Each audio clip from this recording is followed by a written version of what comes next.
بسم اللہ الرحمن الرحیم، السلام علیکم ورحمۃ اللہ۔ لاہور کے اندر جو واقعہ پیش آیا ہے اسحاق ڈار کے نواسے کی جانب سے، جو ایک اجتماعی زیادتی کا معاملہ سامنے آیا، جس میں غیر ملکی خواتین کے ساتھ اجتماعی زیادتی کی گئی ہے، نہ صرف ان کے ساتھ ان کی عزت لوٹی گئی، ان کا پیسہ بھی لوٹا گیا۔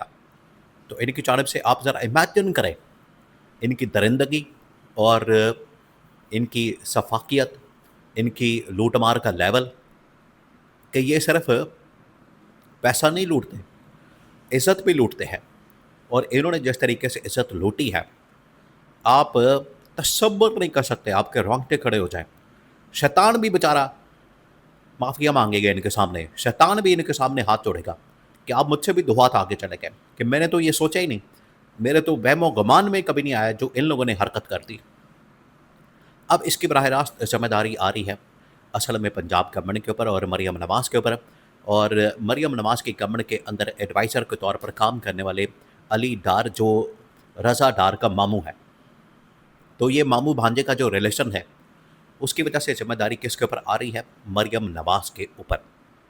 اب شہباز شریف اور اسحاق ڈار کے اوپر بھی دباؤ موجود ہے، اور مریم نواز کے اوپر بھی دباؤ موجود ہے کہ تینوں کے تینوں ریزائن کریں، تینوں کے تینوں استعفیٰ دیں، تینوں کے تینوں اپنی غلطی کو تسلیم کریں، مانیں، اس کو ایکسیپٹ کریں، اور ایکسیپٹ کرتے ہوئے اس کے اوپر استعفیٰ دیں اور پبلک میں آ کے پالیسی دیں۔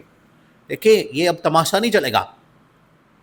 وہاں پر آپ نے ایک آسٹریلین بچی کو قتل کر دیا سی سی ٹی کی جانب سے، وہاں پر گورنمنٹ کے بجائے آپ لوگوں نے کس کو بھیج دیا؟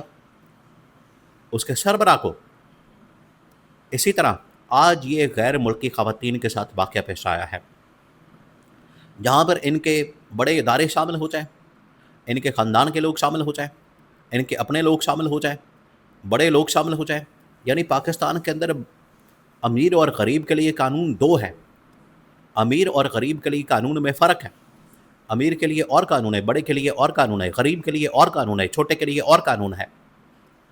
سی سی ڈی نے بندہ مار دیا، وہاں پر بچی مار دی آسٹریلین، کوئی گورنمنٹ کا آدمی نہیں کہا۔ بالکل اسی طریقے سے آج یہ غیر ملکی خواتین کے ساتھ واقعہ پیش آیا، اور مریم نواز کو دندل بڑھ گئے۔ مریم نواز کی ابھی تک کوئی سٹیٹمنٹ سامنے نہیں آئی، اور مریم نواز کیا پوری کی پوری گورنمنٹ کی جانب سے، پوری کی پوری حکومت کی جانب سے ایک بھی سٹیٹمنٹ سامنے نہیں آیا۔ ایک سٹیٹمنٹ جو کہتے تھے کہ خواتین ہماری ریڈ لائن ہے، ہم خواتین کے اوپر آنچ نہیں آنے دیں گے۔ آج حالت یہ ہے کہ نہ صرف ان کی عزت کا جنازہ نکالا گیا ہے، ان کی عزت کے اوپر ہاتھ ڈالا گیا ہے، ان کی عزت کو لوٹا گیا ہے، بلکہ ان کا مال بھی لوٹا گیا ہے۔ دیکھیں، آپ اس قسم کی غیر آئینی، غیر قانونی گورنمنٹ سے، حکومت سے، ان کے خاندان سے اور کیا ایکسپیکٹ کر سکتے ہیں؟ جو آئے ہی، جنہوں نے مینڈیٹ کے اوپر ڈاکہ مارا ہے، مینڈیٹ کو لوٹا ہے، وہ آ کے لوگوں کی عزت بھی لوٹیں گے، پیسہ بھی لوٹیں گے، جیب بھی لوٹیں گے، اور آ کے یہ سب کچھ کریں گے۔ یہ ہونا تھا۔ تو یہ ایک قسم کی، جب اس قسم کے لوگوں کو لا کے بٹھا دیا جاتا ہے، مسلط کر دیا جاتا ہے، تو اس قسم کے کارنامے آتے ہیں سامنے، سزا ملتی ہے۔ تو آج یہ پاکستان کی بدنامی کا باعث بن رہے ہیں، یہ سزا کے طور پر، تاکہ عبرت حاصل کی جائے کہ ان کو لانے سے آپ کو نقصان ہی نقصان ہوگا۔ اب قربانی کا وقت آ گیا، یہاں پر بنایا جائے گا اب قربانی کا بکرا۔ کس کو بنایا جاتا ہے؟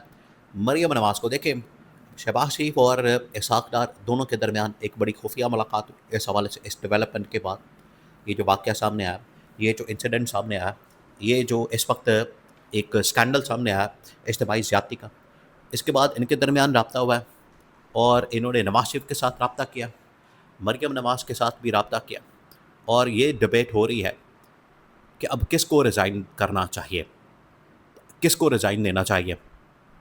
یا تو مریم نواز کی پنجاب گورنمنٹ کی قربانی دی جائے، اور شہباز شریف نے اصل میں رابطہ کیا ہے نواز شریف کے ساتھ۔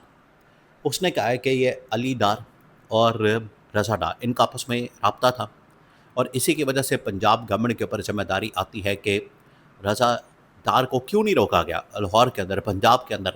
اس طرح سے وہ دندناتے پھر رہے ہیں، یہ اس طرح کے واقعات ہو رہے ہیں، اس میں اسحاق ڈار اور مریم نواز۔ شہباز شریف نے کہا ہے کہ ان دونوں نے مجھے مروا دیا،